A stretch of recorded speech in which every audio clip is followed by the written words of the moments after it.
Whispers in the Void, Part 3. Chapter 25. Isolation Protocol.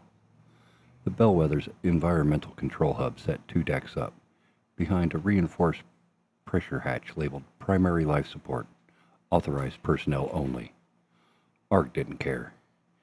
He overrode the lock with the maintenance cutter, burning through the access panel with shaking hands. The smell of scorched polymer filled the narrow corridor as the door slid open on half-dead hydraulics. Inside, the control room hummed with soft system noise. Console lights blinked in quiet, ordered rows like nothing was wrong, like the ship wasn't bleeding from the inside. Reyna slid in behind him, glancing warily at the ventilation grates overhead. Ark moved fast, pulling up the deck control schematics. The screen flickered, struggling with low voltage warnings, but the system map loaded. Come on, Ark muttered, scrolling through the options. Reyna stood watch at the door, knuckles wide around the handle of the emergency pry bar she'd picked up along the way. Finally, Ark found what he needed. Secondary deck isolation protocols. Manual override capable. Emergency bulkhead deployments, ventilation seal controls, power gating. It wasn't perfect, not a full lockdown, but it was better than nothing. He started keying commands. Deck 5, sealed. Deck 6, sealed. Maintenance crawlways, closed. Reyna let out a breath. That'll trap it down here, right? Ark hesitated. Maybe. He locked the last hatch, rerouted airflow, and disabled the lower deck pressure sensors to keep the crew from seeing what they weren't ready to believe. If the Bellwether's captain wasn't going to act, Ark would. They couldn't stop the thing, but they could contain it, for now. But containment was already slipping. Before Ark could finish, the console blinked. Error, unauthorized system access, Deck 6, environmental control compromise. What the hell? Ark scowled, typing fast. Reyna leaped over his shoulder. What's wrong? It's overriding my lockdown. He dug deeper into the diagnostic logs. Something's running a feedback loop through the lower sensor grid. Another error flashed across the screen. Airflow regulation failure. Vent pathways unsecured. The vents. Reyna cursed under her breath. It's using the ventilation grid to bypass the lockdowns. Ark's stomach turned cold. Already moving again. Already learning. Come on, he said, disconnecting the console and grabbing the portable data module. We need to warn the bridge. Reyna grabbed her pry bar tighter. And if they don't listen this time? Ark's jaws tightened. Then we make them. They didn't get far. As they rounded the corner towards the next junction, the corridor lights flickered, then cut out completely. Emergency strips along the floor lit dim red. Ark froze mid-step. Then, from the ventilation shaft above, a soft metallic tapping. Reyna's eyes went wide. Ark? Before he could react, the grate overhead buckled outward. Something dropped. Fast. Heavy. Moving wrong. Reyna screamed. Ark grabbed her by the collar and yanked her back just as the thing's limbs crashed down, slicing into the floor where she'd been standing a second earlier. For a breathless instant, Ark caught another glimpse of it. Black limbs splitting into smaller jointed segments, shifting and reforming like liquid metal under stress. No eyes, no face, just hunger. Ark shoved Reyna towards the next ladderway. Go, now! They ran. Behind them, the sound of tearing metal followed, moving faster than before. Chapter 26. Bridge Lockdown. They burst onto the Bellwether's bridge with no time left for protocol. Ark's shoulder slammed into the doorway override panel, forcing the emergency hatch open mid-cycle. Alarms shrieked in protest as Reyna stumbled in behind him, both of them gasping for breath, clothes streaked with frost and grease, faces pale with exhaustion and fear. Captain Mallory stood from her command chair like she was ready to start barking orders, but one look at Ark's expression froze her mid-step. Kelman, the XO, reached for his sidearm. Arg raised the maintenance cutter toward him without hesitation. Don't, Arg snapped. The bridge crew froze. 3 techs at their stations, wide-eyed and silent, hands hovering over console keys.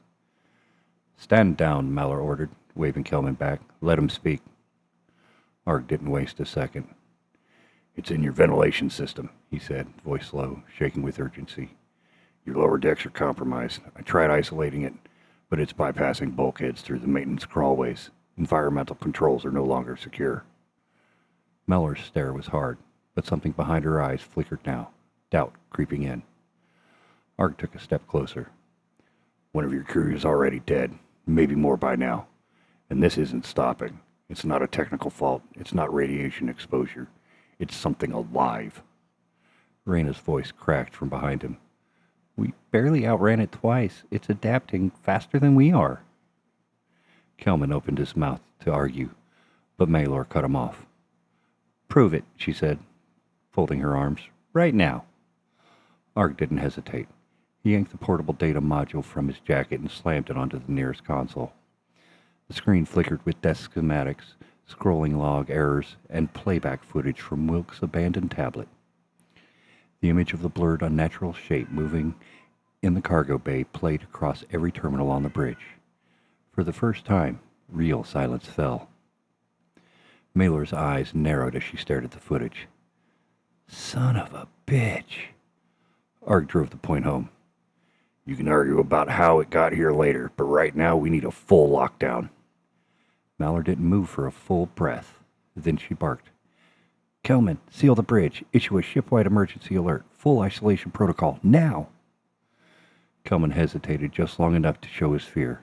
Then he jumped to work. Fingers moving across the command console. Across the ship, bulkhead doors slammed shut deck by deck. Environmental systems went dark below Deck 4. Internal comms lit up with confusion and frightened voices from scattered crew stations. Malor keyed the all-hands channel. This is Captain Malor, she said, her voice cold still. We are under an active contamination threat. All personnel remain at your duty stations. Await further instructions. All non-essential movement is suspended until further notice. This is not a drill.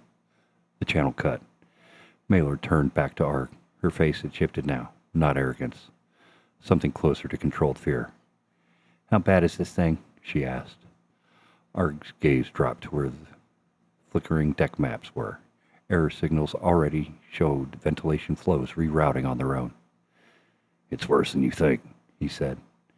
Behind him, Reyna whispered, and it's learning. As the ship's lights dimmed under lockdown mode, somewhere deep in the maintenance decks, a vent panel buckled outward, and something slithered free. Chapter 27. Breach Points. Lockdown brought them exactly 17 minutes. That was all. 17 minutes where the Bellwether's compartments stayed sealed, ventilation pathways isolated, and the crew held their breath behind closed hatches. The first breach alarm started lighting up the tactical map. Kelman cursed under his breath, leaning over the console. Deck 5, port side, maintenance tunnel, pressure anomaly. Reading, negative displacement. Arg didn't like the sound of that. Check for airflow backfeed, he said. One of the sensor techs ran the diagnostic. Negative, there's no airflow at all. 0, like the space just stopped breathing. Arg's stomach nodded. It was moving, bypassing the air itself, using the hollow spaces between bulkheads. Captain Malor issued rapid orders. Seal Deck 5. Evacuate any personnel still unaccounted for. Send security teams to secondary pressure doors. Already done, Kelman answered. But, he stopped, the color drained from his face. Captain, you're going to want to see this. He brought up the internal cams. On screen, a corridor along Deck 5. A security patrol moving in formation, flashlights sweeping the darkness. And at the far end, where the bulkhead doors should have been sealed, there was only open space. Twisted metal framing the hole like something had peeled the door back from the inside. One of the crew pointed toward the breach. The feed cut to static. Malor swore. Status on that team? No biosigns, Kelman said, quietly. Nothing. Ark pushed away from the console. This isn't containment anymore, he said. It's spread. Maylor rounded on him. Suggestions? Evacuate whoever you still can to Deck 2. Full hard seal at the midship bulkhead, then vent the compromised sections. Kelman froze. We've still got people on Deck 4. Ark didn't blink. If you don't cut those decks off now, you'll lose the whole ship. Reyna's voice cracked from beside him. We can't just leave them. We don't have time now, Ark said, voice low, steady. This thing is moving faster than you can respond.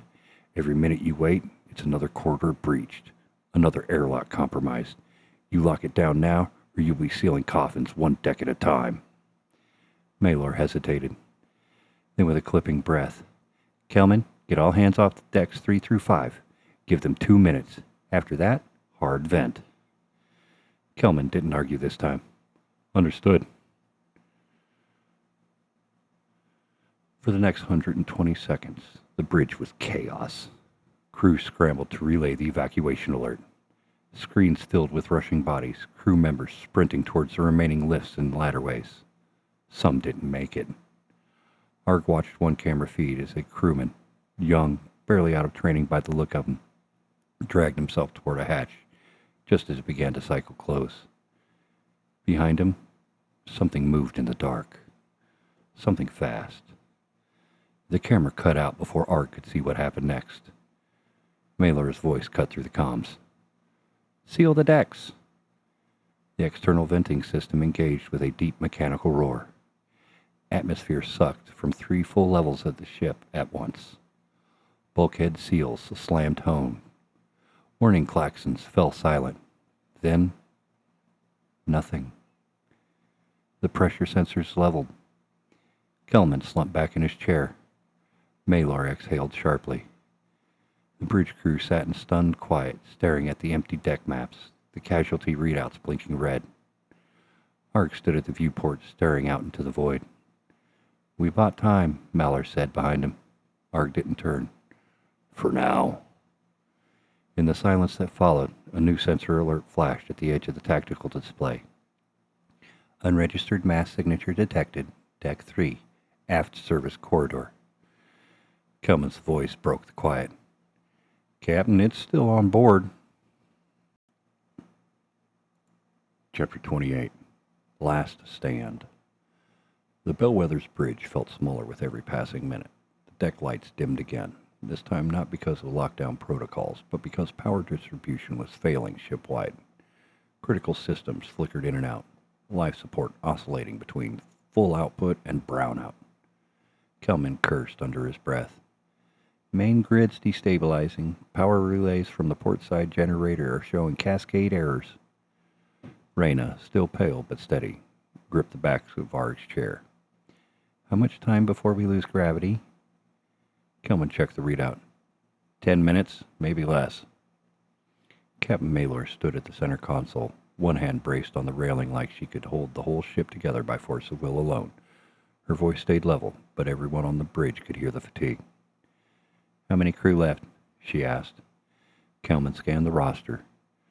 22 accounted for, 9 unconfirmed. We've lost sensor data on Deck 3 completely. Ark didn't bother asking what that meant. He already knew. They were bleeding people. Fast. Maylor turned to Ark.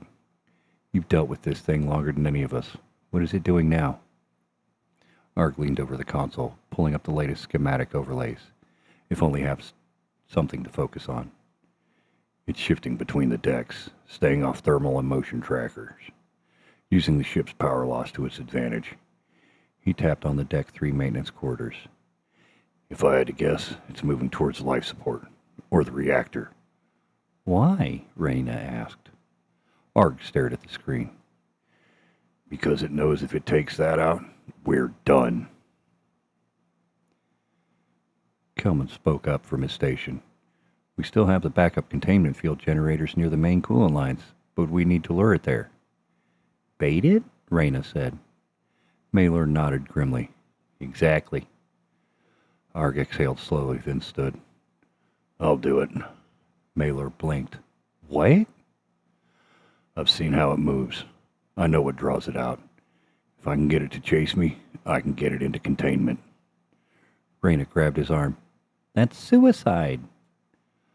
Art gently shook her off, but firmly. It's already picking us off one by one. I'd rather pick the ground for the fight. For a long second, no one spoke. Then Malor straightened. All right, you draw it out. Kelman, prep the field generators. I want enough power to fry a hull breach. Kelman hesitated. That'll drain the last reserves for the cryo batteries. Malor's gaze didn't waver. Then we'll run dark after this. Just get it done. Arg pulled on a discarded armored EVA vest from the emergency gear rack. Heavy, bulky, but it might buy him 5 extra seconds if the thing got close. Reyna grabbed him before he left. If you die out there, she started. Arg gave a tired, humorless smile. Then this ship's next. He started toward the access ladder. Reyna's voice followed him. Bring it back here, Arg. He paused at the hatch. That's the plan. Then he disappeared into the dark. Down on deck 3, the air was colder than before, silent. Arg stepped carefully over the debris and torn bulkhead plating. The emergency lighting here barely held, casting long, broken shadows down the maintenance corridors. From somewhere deeper in the ship, a faint, scraping sound started again. Closer. Faster. Arg gritted his teeth and started running. Behind him, the thing followed. Chapter 29. The Lure. Arg's boots pounded against the grated floor, each step echoing too loud, too sharp, down the hollow corridors of Deck 3. The emergency lights strobed faint red, just enough illumination to turn every corner into a nightmare waiting to unfold. Behind him, closer with every second, the sound of metal scraping over metal.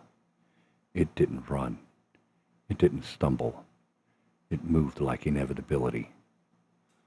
Arg's breath came in ragged bursts as he ducked through a half-open maintenance hatch, shoulders scraping the edges, sparks raining down as his boots caught on a torn conduit.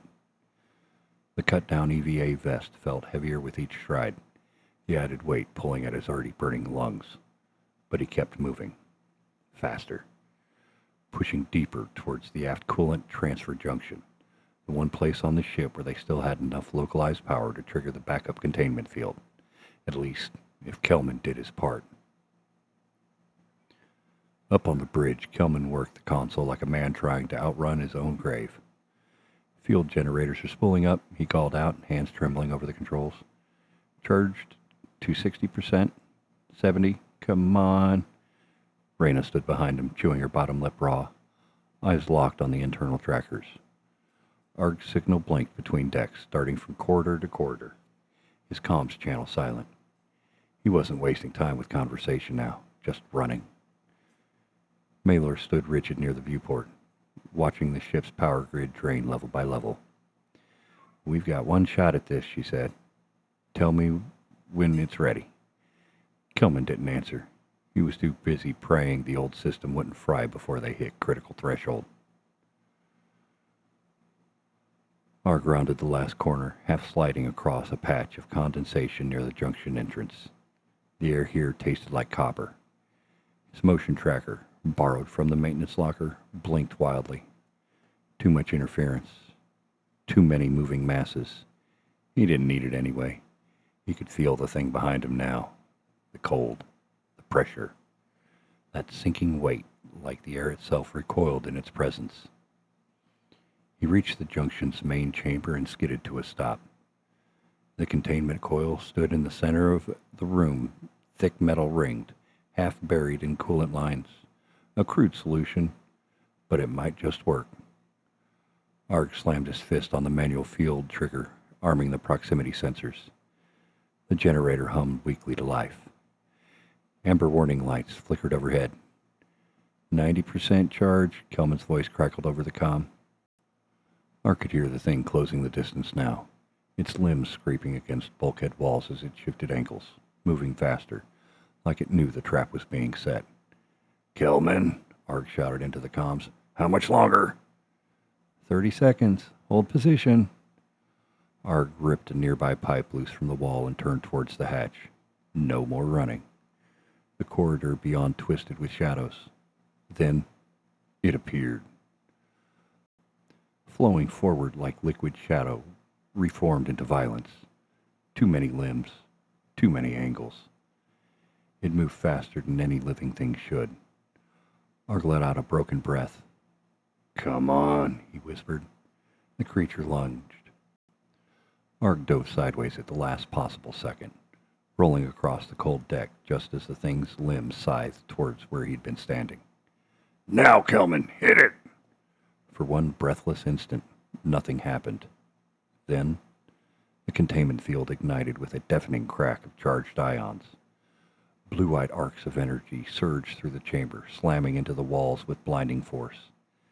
The creature twisted mid-lunge, shrieking a sound like tortured metal tearing itself apart. The energy pulse caught it full in the center mass, lifting it off the deck and slamming it hard against the far bulkhead.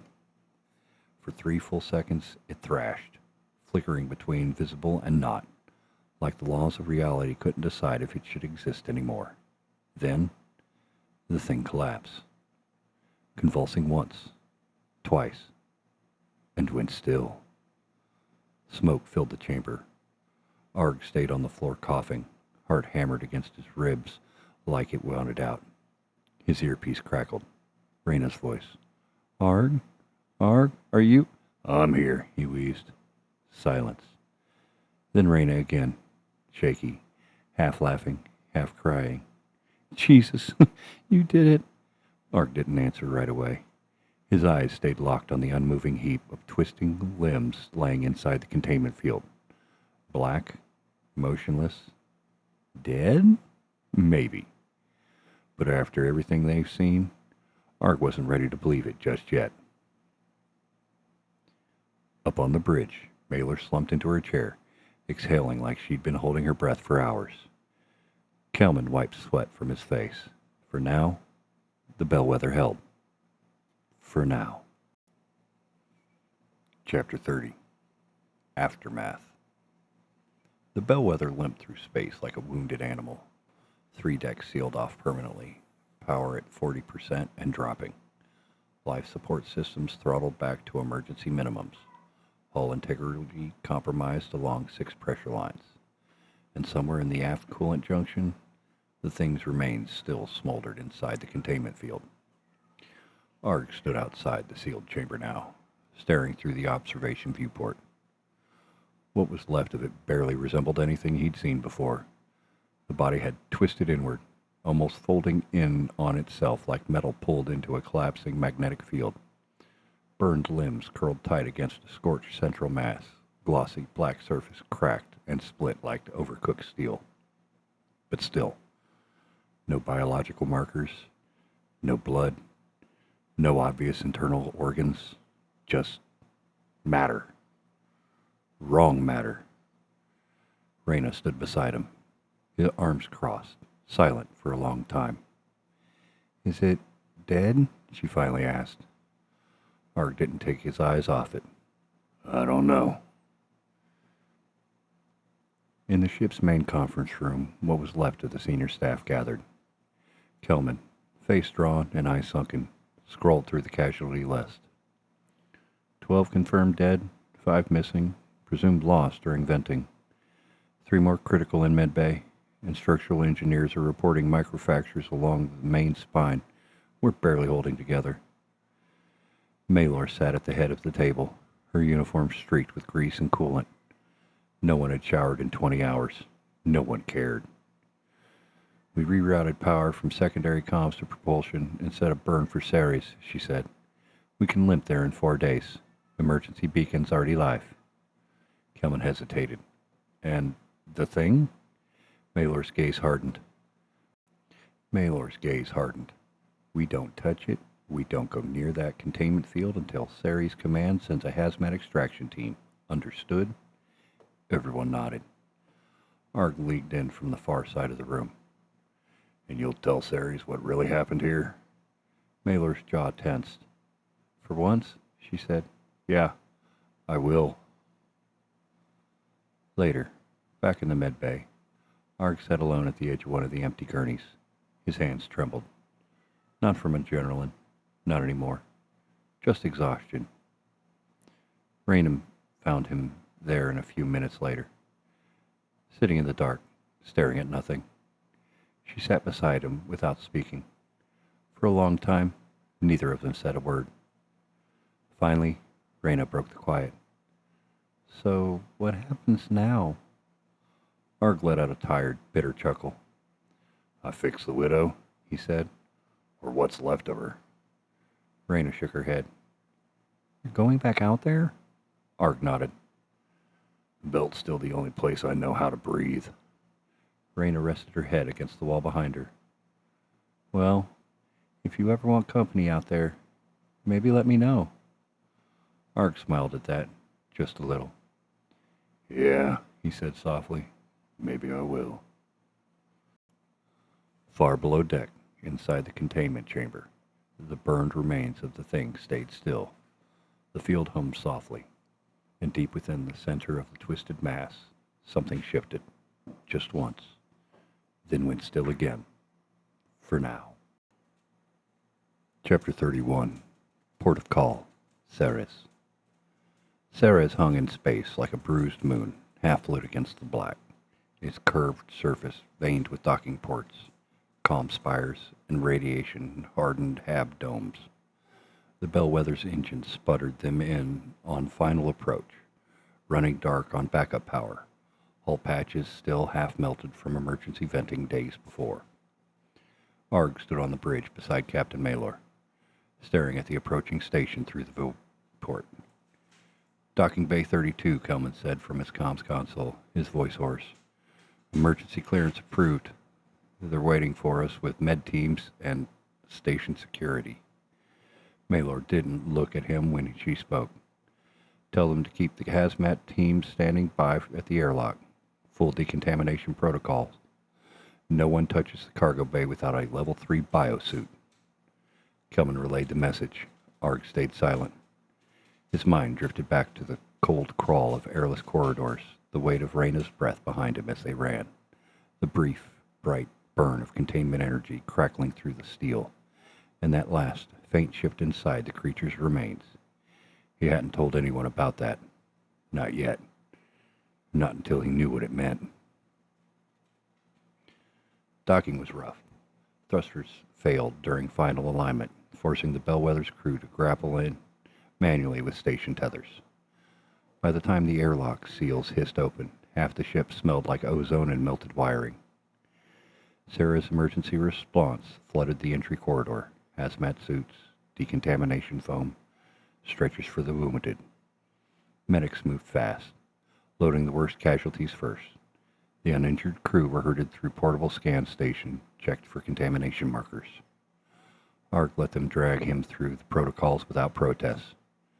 Reyna stayed close by, both of them blinking in the harsh dockside lights. Through the crowd, Arg caught sight of a line of station security officers. Black body armor, matte rifles slung low, but ready. At their head stood a woman in a dark gray inspection coat. Mid-50s, severe posture, sharp, calculating eyes behind a set of thin, augmented lenses. Arg recognizes the insignia immediately. Ceres' Administrative Oversight Division. Internal Threat Response. Trouble. She stepped forward as Malor approached. Captain Malor, the woman said, holding up a datapad. Administrator Fallon, Ceres Station Security, effective immediately. I'm placing your vessel under biohazard quarantine. All crew are to remain on station pending debriefing and medical clearance. Malor didn't flinch. Expected. Fallon turned her gaze towards Arg and Reyna, her eyes narrowed. You two are with the civilian manifest? Arg nodded once. You'll be coming with me, Fallon said. Arg didn't argue. Neither did Reyna. An hour later, Arg sat in a cold metal interview room 2 levels below the docking ring. No windows, 2 cameras, a single table. He waited and waited. The door hissed open. Fallon stepped in alone, carrying a small data slate and a thermal mug of something that smelled like burnt coffee. She sat without ceremony. "I've reviewed the Bellwether logs," she said flatly. "The video feeds, your system diagnostics, your personal EVA records, your audio logs." She tapped her slate. "All of it." Arg stayed quiet.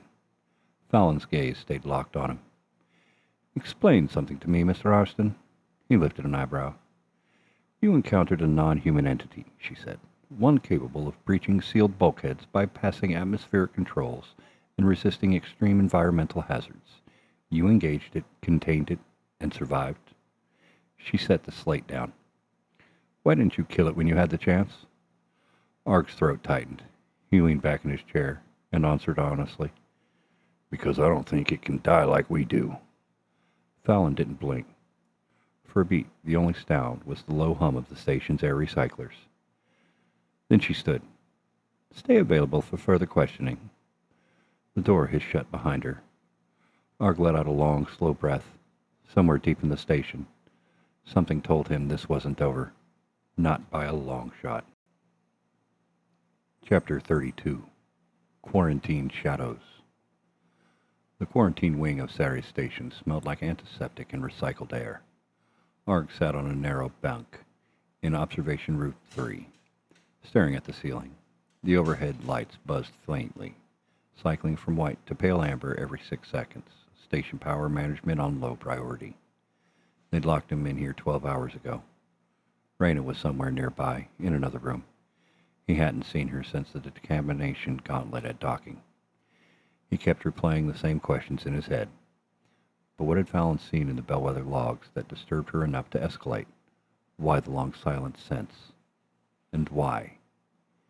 Why had he felt that cold pressure again, just once, about an hour ago? That same weight in the air, like being watched. A soft knock rattled the metal door frame. Then the hatch hissed open. Reyna stood there, pale and tired. Dark rings under her eyes, but free. "How'd you—" "Walked out," she said simply, holding up a stolen access badge. "Your security is about as airtight as wet paper." Ark couldn't help the small smile that cracked at the corners of his mouth. "Remind me never to underestimate you." "Noted." She motioned for him to move. "Come on, we need to talk, somewhere off-grid." They found an empty maintenance closet 2 levels down, past a half-decommissioned section of the lower ring where construction work had been stalled for years. No cameras here, just dust and cold steel. Reyna leaned against the wall, folding her arms. "They're not telling us everything." Arg nodded. "Figured." "I've been watching system traffic." She pulled a small handheld unit from her jacket, screen cracked but still functional. "Power reroutes, sensor blind spots, scheduled comm blackouts for sectors that were operational yesterday." "Where?" Arg asked. "Sections G through L, cargo transfer hubs, civilian habitat blocks." Arg frowned. "That's half the lower station." Reyna's gaze tightened. "People are going missing." Arg felt something cold settle in his stomach. "How many?" "At least 12 since lockdown. Official reports say they've been transferred for medical evaluation, but no one's seen them leave. No med logs, no shuttle launches." Arg rubbed a hand across his face. "This thing, it's spreading." Reyna's voice dropped to a whisper. "Or it never stopped." Up in station's operations, Administrator Fallon stood in front of her lead sensor technician, arms crossed. "You sure about this?" she asked. The tech swallowed hard. "Positive, ma'am. The environmental control logs, the ones from level 3, there are pressure fluctuations inside sealed compartments. Internal mass readings where no crew were scheduled." Fallon's expression darkened. "Lockdown level 3. The tech hesitated. "But we've got 6 crew working." "Now," Fallon snapped. As alarms started to flash on the master control board, Fallon keyed into her private comm line. "Quarantine breach in process. Initiate secondary response protocol. Prepare isolation teams for sweep and clear." Back in the maintenance corridor, Arg and Reyna felt the tremor roll through the deck plates. The first explosion of warning sirens followed seconds later. Station-wide lockdown. Again. Arg pulled the stolen badge from Reyna's hand and shoved it into his pocket. "We need to move," he said. "Where?" "Wherever they're trying hardest to keep people away." Chapter 33. Level 3 Breach. The service lift jolted hard as it dropped towards Level 3. Arg braced himself against the wall, feeling the vibrations roll through the station's frame. The lights inside the car flickered again. Ceres station wasn't built to handle this kind of stress for long. Reyna stood beside him, clutching the crack handheld scanner like it was a lifeline. "Environmental control's dead down there," she said, scrolling through the system's diagnostics she'd hacked into during the descent. "No air circulation, no pressure readouts, no life signs either, or at least none station sensors can track." Arg just nodded. They both knew by now. The sensors didn't mean a damn thing when it came to this. Whatever it was. The lift slowed, hydraulics groaning as it reached the Level 3 junction. "End of the line," Reyna muttered. The door, half open, stopped mid-cycle. They forced them apart, manually. Level 3 was dark, not dim. Dark. No lights, no running fans, just cold steel and silence. Their breath misted in the freezing air as they stepped into the corridor, boots echoing too loud. Arg's flashlight cut a thin, trembling beam across the walls. Frost rimmed the bulkheads. Condensation turned to ice in places where the temperature had dropped fastest. Along the floor, drag marks. Long, erratic. Like something heavy and unwilling had been pulled toward the far end of the corridor. Reyna swallowed hard. "God!" Arg said nothing. They moved forward, slowly. Halfway down, they found the first door. Medical quarantine staging. Or what used to be. Now the hatch hung open at a jagged angle, half torn from its hinges, interior panels sparking where exposed wiring still struggled for life. Inside, overturned gurneys, abandoned tools, blood. Not a lot, just enough. Reyna stepped carefully over a shattered biohazard container. On the far wall, someone had scrawled something in red. Whether paint or worse, Arg couldn't tell. "It learns." Reyna's voice cracked behind him. "We need to get the hell out of here." Arg shook his head. "Not yet." At the far end of the hall, past the failed containment doors, they found what they hadn't wanted to. A new kind of breach. Not just bulkheads bent open.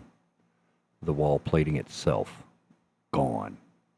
Melted away from the inside out, like metal exposed to acid or high-voltage plasma discharge, except there was no heat signature, no burn damage, just absence. A perfect, jagged-edged hole leading into maintenance conduits beyond the schematics of the station's design. Arg crouched, inspecting the edges. Reyna whispered behind him. "Where does that go?" Arg checked the direction. "Half structural spine. Direct path toward the main reactor feeds." Reyna's face drained of color. "If it compromises the reactor..." "I know." Arg stood, tightened the straps on his EVA vest out of habit. "We're heading down." Reyna grabbed his arms. "Arg?" Her voice shook. "Whatever's down there, this isn't like before. It's worse now." Arg nodded, his voice low, calm, the same steady resolve he found in the belt alone for years. "I'm not letting another ship go down." With another word, they moved toward the breach and stepped into the darkness. Chapter 34. Reactor Descent. The maintenance conduit sloped down at an unnatural angle. Arg moved first, flashlight beam cutting a shaky line through the dust and vapor collecting in the narrow crawl space. Metal here wasn't just corroded, it looked consumed, eaten away from the inside like rot through bone. Reyna followed close, her scanner flickering uselessly between static and total dead readout. Signal interference is getting worse, she whispered. Magnetic distortion, too. I'm losing compass calibration. Arg didn't slow. That's what happens when something that shouldn't exist starts rewriting the space around it. Her breath caught. Rewriting? Arg didn't elaborate. There was no time for theory. Not now. The further they went, the warmer the air became. Condensation thickened on the walls, dripping from overhead pipes in slow, steady beats. The temperature climbed past normal station limits, until sweat mixed with the grime streaking Arg's face. They passed a section of collapsed ductwork and ducked under a hanging bundle of shredded cabling. Somewhere ahead, deep under the main power grid, the station's reactor chamber waited. Arg slowed near a cross junction, held up a fist for Reyna to stop. She froze behind him. From ahead, movement. Not fast. Not the skittering pace from the Bellwether's lower decks. This was slower, deliberate. Arg eased forward just enough to glance around the corner, and what he saw stopped him cold. The corridor beyond had become something else. A web of blackened tendrils, thick, vein-like structures, ran from floor to ceiling, pulsing faintly with a dull internal glow. The plating on the walls was gone, peeled back like dead skin. The reactor doors, two armored slabs rated for internal explosion shielding, were bent outward, warped. Reyna crept up beside him, breath catching in her throat. Oh, God. Through the torn reactor entrance, he could see it. Not one entity now, but several. Half-formed shapes moved along the inner wall, some dragging, some crawling, others suspended like wet larvae from strands of dark fibrous materials hanging from the ceiling. Some didn't move at all, but all of them pulsed with the same slow, rhythmic contraction, like lungs dragging for air that didn't exist. Arg's flat voice came out low, flat. It's nesting. Reyna took an instinctive step back. We can't fight that. Arg's gaze stayed locked forward. No. She turned to him, panic rising. Then what? There's nowhere left to run. Arg's hands clenched at his side. There's one option. Reyna blinked. What? He gestured toward the open reactor core, deep inside the chamber. If we force a core overload, we can vaporize this whole section. Take the nest with it. Her mouth opened, then shut. The reality sank in fast. No way. You detonate that reactor on Ceres, you don't just take this level out. You compromise station orbit stability. You kill everyone topside. I know. Her voice cracked. You'd kill us. Finally, Arg turned towards her, eyes hard. We're already dead if this spreads. For a long moment, they stood there, caught between survival instincts and impossible choices. Finally, Reyna's shoulders slumped. How long would we have after you trigger an overload? Arg checked the nearest emergency console, miraculously still powered. 3 minutes, maybe 4. Reyna swallowed. Not enough to get clear. Nope. Arg pulled a thermal cutter from the maintenance pack on his hip, checked its charge, then glanced back at her. You don't have to stay. Reyna squared her jaw. Like hell I'm leaving you down here. Arg managed the faintest trace of a smile. Didn't think you would. Together, they stepped into the heart of the reactor chamber and into the nest. Chapter 35. Core Countdown. The air inside the reactor chamber felt thick, like wading through molasses mixed with static charge. Arg moved fast, cutting across the catwalk towards the central control console. Below him, the reactor's coolant tanks sat half-drained, their surfaces coated with a slick black film that pulsed like it was alive. Every few meters, new growths pushed out of the deck plates, thick cords of that same fibrous material, some trailing upwards like roots searching for something to consume. Reyna stayed close behind, her face pale, but set with determined focus. "Tell me you can still override this," she said, voice shaking. Arg dropped to his knees beside the master control conduit, pulling open the access panel with shaking hands. "I can't promise anything," he muttered, staring at the fried circuitry boards. "But if I hotwire the fail-safe bypass and force a coolant dump, the reactor will climb past thermal limits inside 2 minutes. Reyna glanced toward the far end of the chamber where the nest pulsed, moving now. Slow shapes unfolding from the wall, crawling, growling. 2 minutes sounds ambitious, she said. Arg gave a humorous laugh. Optimism was never my thing. He worked fast, bypassing burnt circuits, rerouting power through emergency maintenance lines. Fingers moved on instinct, muscle memory guiding him from where logic failed. Behind him, Reyna kept watch at the catwalk rail, thermal cutter gripped tight in both hands. The movement started at the edge of the room, shadow shapes peeling from the ceiling. One dropped hard onto the lower deck, bipedal, twisted, dragging limbs scraping the floor. Another slithered free from the wall cavity, shrieking low and broken. Reyna cursed. Arg, we've got company. Buy me 60 seconds, Arg said without looking up. She didn't argue. The first one came fast, too fast for something that size. Reyna swung the cutter in a tight arc, sparks exploding as the beam sliced through the thing's leading limb. It didn't scream, didn't bleed, just recoiled, shifting its weight with sick, unnatural fluidity before charging it again. Reyna ducked under its swing and jammed the cutter up into what passed for its neck, holding it there until the motor whined and the smell of burning composite filled the air. It collapsed, twitching. Another came behind it, then another. From above, from below, from the vents. Reyna fought like hell to hold them back. Arg's hands blurred across the manual override board. The reactor core rumbled below, coolant levels dropping fast as the emergency purge engaged. Heat warnings flashed across the console in angry red glyphs.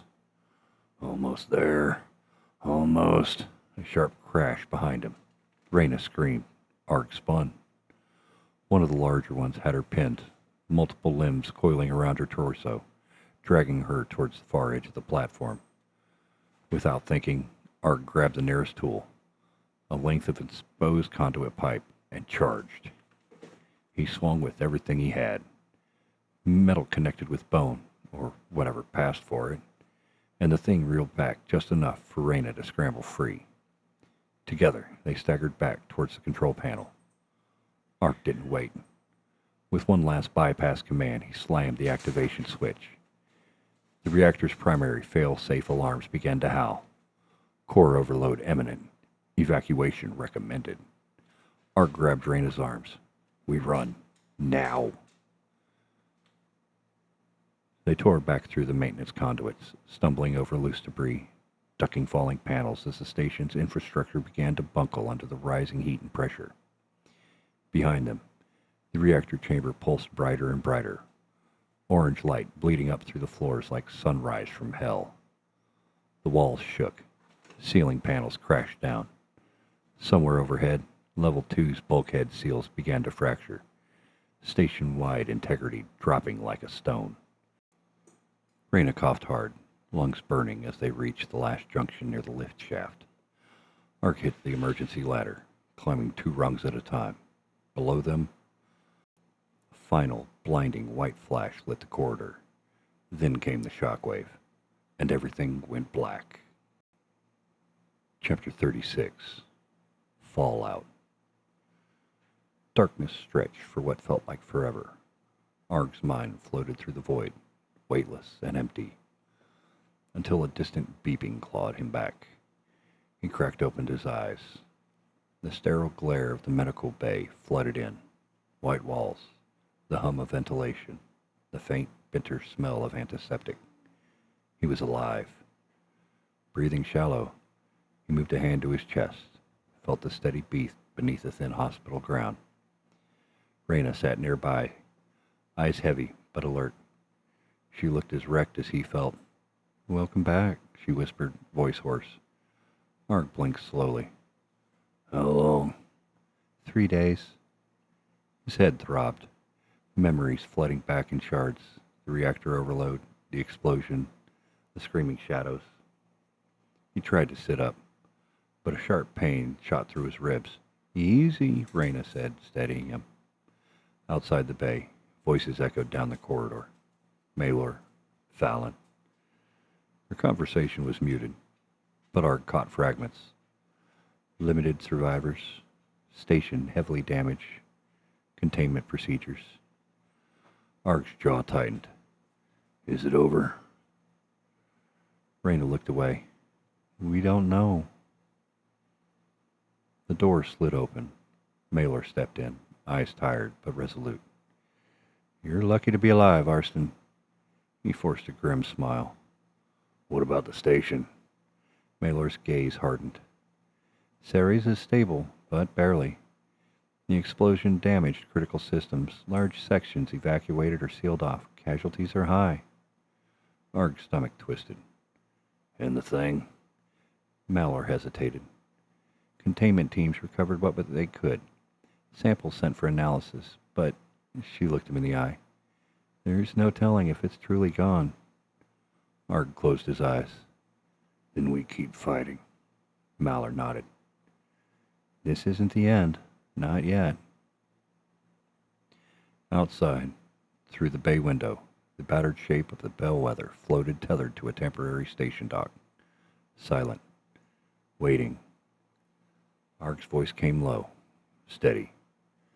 "This is my life now." Reyna squeezed his hand. "Not alone." The void beyond stretched endless and cold. But for the first time in a long time, there was a flicker of something else. Hope. Epilogue. Echoes in the void. 1 year later. The quiet hum of the repaired Dust Widow filled Ark's small cabin. Outside the viewport, distant stars flickered like ancient promises. The asteroid belt stretched beyond, silent, vast, indifferent.